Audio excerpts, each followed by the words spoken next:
정부가 일단 돈을 좀 쓴다는 거에 대해서는 굉장히 부정적인 시각을 갖고 계신 분들이 굉장히 많으신 것 같아요. 네. 근데 정부는 돈을 써야 되는 겁니다. 가령 뭐 이번에 행정비용이 509억 원 정도가 든다고 하는데 그게 뭐 홈페이지도 만들고 또 뭐 콜센터도 만들고 할 거 아닙니까? 그럼 콜센터에서 일하시는 분들도 있을 거고요. 또 홈페이지 만드는 회사들 같은 경우에는 일거리가 생기니까 좋겠죠. 그러니까 정부가 쓰는 돈은 민간의 흑자로 귀결이 되는 거니까 이걸 반드시 배관시할 필요는 없어요. 네. 이걸 완전히 낭비한다면 모르죠. 가령 뭐 해외에다 퍼준다거나 이런 경우가 아니라면은 이거는 그렇게 배관시할 필요가 없는 것 같고요. 네. 문제는 그게 아니라 사실은 정부하고 여당이 합의를 하지 않았습니까? 근데 일단 80%를 합의를 했으면은 그걸 지켜나가야 되는데 항상 이 재난지원금을 둘러싸고는 당정 간의 불협화음이 굉장히 많이 늘어나요. 특히 국회 같은 경우는 뭐 헌법상 그 정부 같은 경우는 예산 편성권을 갖는 거지만은 국회는 이제 그걸 갖다가 심의하고 확정하는 권한을 갖고 있는 거니까 그 권한에 대해서는 왈가왈부할 수는 없겠죠. 다만 당정이 합의한 내용을 갖다가 이걸 갖다가 뒤집는 방식으로 나간다는 거는 정책의 일관성 내지는 정책의 신뢰성 자체를 네. 갖다가 잃어버릴 가능성이 있는 거고요. 국민들이 도대체 뭘 믿겠냐라는 거 이런 점들도 좀 심각하게 고민을 좀 해봐야 될 것 같아요. 한 가지 덧붙이자면은 지금 이제 이 재난지원금이 자칫 선거를 앞둔 포퓰리즘, 가령 뭐 지극히 정치적인 어떤 의미를 띠고서 이게 된다는 어떤 그러면서 이제 전 국민으로 확대되자는 안들이 굉장히 많이 나오는 것 같은데 그게 재난지원금이든 재난위로금이든 사실은 재난에 처한 사람들을 도와주기 위한 거 아니겠어요? 그러면 실질적으로 재난에서 예외가 되어 있는 사람들도 분명히 우리 사회에는 많이 존재한다는 얘기입니다. 오히려 이 재난 상황에서도 네. 과거보다도 더 어떻게 보면 돈을 더 많이 벌고 뭐 이런 사람들도 상당히 많은데 이런 부분들의 혜택까지 재난지원금 혹은 재난위로금으로 지원을 해야 되는 게 맞느냐 이런 거에 대해서는 뭐 개인적으로 의문이 좀 있습니다. 그렇군요. 일단 80%라는 선에 대해서 원래는 힘든 분들께 더 두텁게 지원해야 되는 것이 맞다. 지금 이렇게 말씀을 하신 것 같은데 일단 80%가 전에 정해졌으면 어떤 정책의 일관성 차원에서라도 이 부분을 지키는 게 낫다라고 말씀을 하셨고요. 아울러 행정 비용에 대해서는 어차피 국가에서 사용하는 돈은 민간에게 흘러가게 된다. 이 부분에 대해서 너무 배관시할 필요는 없다. 이렇게 정리를 해주셨습니다. 고모님께는 이 부분 여쭤보도록 하겠습니다. 지금 일각에서는 뭐 민주당이 전체에 다 줘야 된다 이런 얘기가 나오고 정부는 80%를 고집하니까 그 중간인 90%쯤에서 차결이 되지 않겠느냐 이런 얘기 나옵니다. 근데 80%로 한 거하고 90% 하는 거에 행정비용은 똑같이 들어갑니다. 네. 그래서 뭐 조금 이제 폭을 넓히는 부분들에 분명히 좋은 점이 있으리라고 생각합니다만은 1차 재난지원금 때 사실 맨 먼저 문재인 대통령이 70% 얘기를 하시고요. 그게 이제 협의를 통해서 이제 100%가 됐는데 네. 사실 지금 우리 정부에서 갖고 있는 이렇게 나눠주는 메커니즘이 두 개밖에 없습니다. 건보료를 하든지 네. 소득 인정액으로 가든지 두 개 중에 하나인데요. 두 개 다 단점과 장점이 있습니다. 그래서 80%를 하든 90%를 하든 그거는 뭐 이런 행정 비용이라든가 뭐 어려움 그리고 국민을 또 뭐 편관련되는 얘기 뭐 듣는 거에서 전혀 뭐 벗어날 수가 없는 부분들이 있기 때문에 지금 80%와 100%의 뭐 대결이라고 지금 보여지고요. 네. 그것에 따라서 이제 앞으로 어떤 식으로 이제 기준이 가야 되느냐인데 벌써 5번째 주잖아요. 이제 갈팡질팡도 지금 5번째고 이것이 지금까지 우리가 얼마만큼 재난지원금을 쓰고 그것이 어떻게 써졌는지 네. 공부가 안 돼 있고 자료가 없다는 거죠. 그러면은 진짜로 저는 뭐 개인적으로는 지금은 진짜로 피해 입은 데에 선별적으로 착착 줘서 거기가 지금 불균형적으로 지금 뭐 우리가 경제 회복이 되고 있기 때문에 거기를 좀 탄력 있게 이제 올려줘야 되는데 지금 이렇게 뭐 90%니 80%니 또 100%니 뭐 이런 얘기를 한다는 자체가 굉장히 지금 우리 국민들에게 기준이 없다는 거를 지금 뭐 자기가 뭐 신앙 고백을 하는 걸로 보여지는데요. 저는 하여튼 근본적으로 네. 이 재난지원금의 지금 목적이 소비를 부양하는 소비 지원책 아닙니까?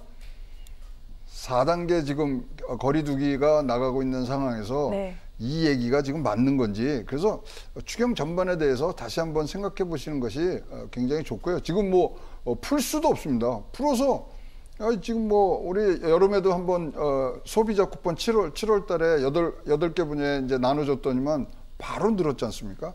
그래서 자, 이게 뭐 국회에 이제 통과를 해야 됩니다만은 네. 진짜 여당에서는 4단계 거리두기를 지금 두는 이 시점에 추경 전반을 진짜로 코로나에 어떻게 대응할 것인가 재검토하는 것이 더 국민들에게 이익을 갖고 온다고 생각을 합니다. 알겠습니다. 지금이 5번째 재난지원금인데 또 다시 어떻게 이것을 나눌지를 놓고 지금 갑론을박이 벌어지고 있는 상황. 이제까지 어떤 그 정책 시행에 있어서 제대로 데이터 등등을 챙기긴 한 것인지 임기응변식으로만 집행한 것은 아닌지 굉장히 좀 뼈아픈 말씀을 하셨고요. 지급 시기와 관련해서도 지금 코로나 상황이 엄중한 가운데 더 늦출 필요가 있다. 이 부분도 말씀을 하셨습니다. 시기는 잠시 후에 저희가 조금 더 깊이 좀 다뤄보도록 하고요. 이 부분을 좀 여쭤봤으면 좋겠습니다. 사실 국가가 돈만 많다면야 얼마든지 국민들께 드리고 싶겠지요. 하지만 이렇게 따지는 부분 결국에 가서는 재원이 문제이기 때문입니다. 이번에 정부는 사실 이번에 33조 원을 편성함에 있어서 세수가 그 전해보다 상당히 많이 늘었다라고 그렇게 얘기를 했습니다.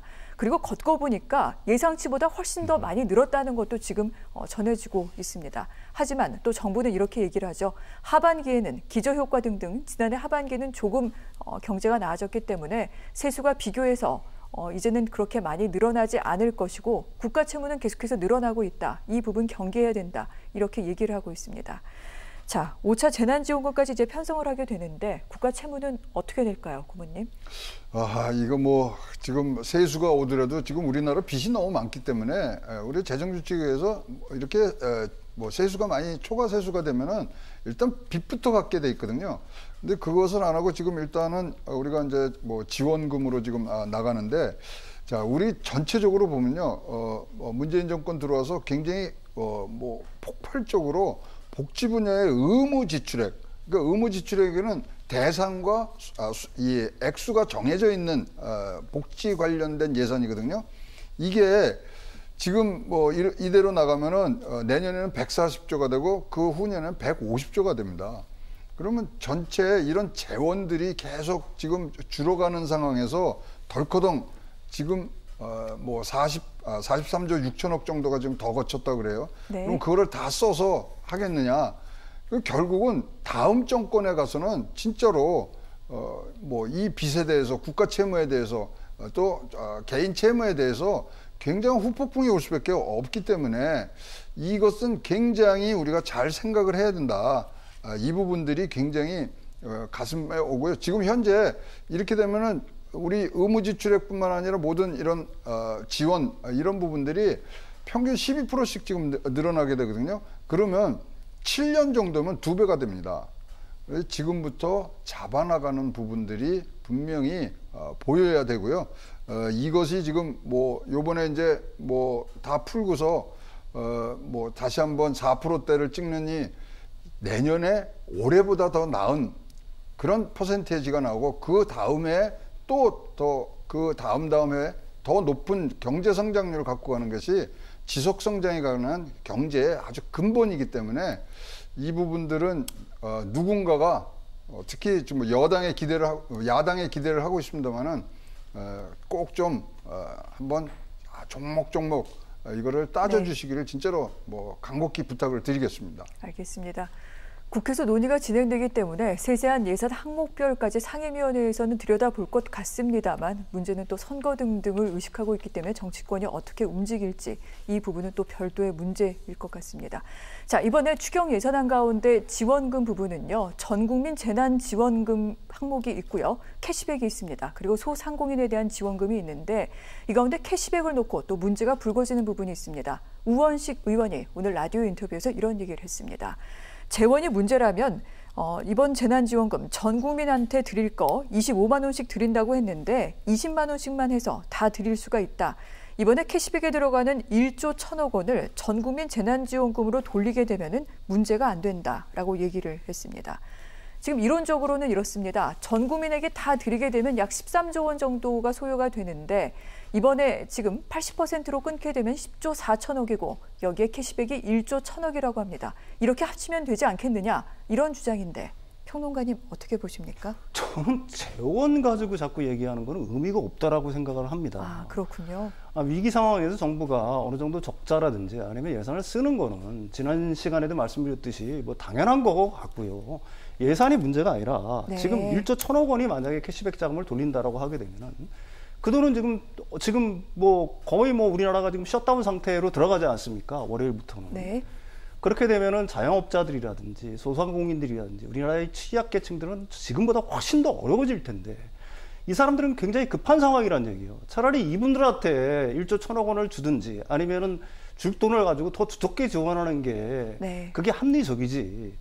쉬운 예로 SNS상에서 저 어떤 글을 봤냐면은 30대라고 얘기합니다. 아파트가 두 채고 연봉이 1억이 넘는다라고 얘기를 해요. 뭐 진실이겠죠. 근데 그게 자기 자신한테 20만 원이 대체 무슨 의미가 있냐 이거예요. 사실 20만 원이라는 건 아무 의미가 없습니다. 그분들한테는. 그러니까 이게 사실은 의미가 없는 돈, 물론 뭐 그냥 한 20만 원 들어오면 그걸로 식사 한 끼 정도는 할 수가 있겠죠. 가족들이 나가가지고. 그렇지만 이 돈이 절실한 분들이 분명히 있다는 얘기입니다. 단돈 몇만 원이 없어가지고 죽어가는 사람들이 있는데 차라리 이분들한테 두텁게 지원하는 게 사실은 재난지원금 취지에 저는 맞다고 생각을 합니다. 네. 사실 여당도 그렇고요. 정부도 그렇고요. 이번에 소상공인 지원금으로 이렇게 책정이 된 액수는 3조 9천억입니다. 하지만 이 부분에 대해서는 사실 저희 뉴스 오늘도 그렇고요. 오늘 논의를 하지 않는데 지금 전국민 재난지원금을 뭐 얼마, 몇 %로 끊는 것을 논의할 것이 아니라 이분들에 대한 지원을 얼마나 두텁게 할 수 있는지를 논의하는 게 맞다. 이 부분에 대해서도 상당히 좀 아픈 지적을 해주신 것 같습니다. 이 부분에 대해서는 국회에서도 좀 더 숙고를 해주시는 게 어떨까 이런 생각을 해보게도 됩니다. 자, 그러면 이번에는요. 만약에 이 재난지원금이 지급이 된다면 그 시기는 어떻게 해야 되는지 이 부분을 좀 여쭤보도록 하겠습니다. 원래 정부에서 의도했던 바는 휴가철에 맞춰서 좀 소비 진작을 위해서 이때쯤은 지급하려고 했던 것 같습니다. 하지만 지금 코로나 상황이 상당히 좀 위급하게 돌아가고 있죠. 만약에 지급을 하게 된다면 시기는 그럼 어떻게 해야 될까요, 평론가님? 정부에서는 이제 재난지원금을 지급할 때 소비 진작에 가장 큰 목적을 뒀었는데요. 네. 사실 지금 이제 뭐 코로나가 뭐 대확산을 하고 있는 단계이기 때문에 소비 진작의 목적보다는 사실은 피해에 대한 어떤 보상, 위로금 이런 것들이 더 큰 의미가 있다라고 저는 분명히 생각을 합니다. 이제 조금 있으면 이제 추석이 다가오는데요. 재난지원금이 지급이 될 때는 사실은 좀 더 빠른 시간 내에 가능하면 빠른 시간 내에 지급되는 게 가장 좋을 것 같고요. 추석을 넘기게 되면은 사실 추석 때는 서민들 같은 경우는 돈 쓸 때가 의외로 많지 않습니까? 반드시 뭐 소비를 한다기보다는 그래도 돈 쓸 때들이 상당히 많은데 그 이전까지는 지급되는 게 맞다고 생각을 합니다. 소비 진작 효과는 제쳐주고서라도요. 네, 예. 그렇군요. 기왕 집행할 것이라면 일단 서민들 입장에서는 빨리 좀 어려운 살림에 보탬이 될 수 있게 하는 것이 좋지 않겠느냐 이런 말씀을 하셨습니다. 또 이 한 가지도 좀 짚어보도록 하겠습니다. 지급 기준이라던가 시기가 결정되고 난 뒤 이걸 어떻게 또 지급할지가 관건인데 이제까지는 카드로 지급을 했었죠. 그런데 신현영 민주당 원내대변인 어제 이런 얘기를 했습니다. 캐시백 등등 복잡한 방식보다 좀 더 국민들께서 편안하게 사용할 수 있는 방식으로 지급하는 것을 논의하지 않을까 싶다라고 얘기를 했는데 자, 방금 말씀드렸습니다. 이제까지 재난지원금 카드를 통해서 사용할 수 있도록 했기 때문에 카드사만 배를 불렸다 이런 얘기 나오고 있고요. 이번에 논의되고 있는 캐시백 같은 경우에는 상당히 이 계산이 복잡합니다. 뭐 2분기와 비교해서 3% 이상 더 사용했을 때 아울러 그 사용처에 대해서도 상당히 제한이 많은데 이럴 거면 차라리 지역화폐로 지급하는 게 더 원칙에는 맞지 않겠느냐 이런 얘기까지 나오고 있습니다.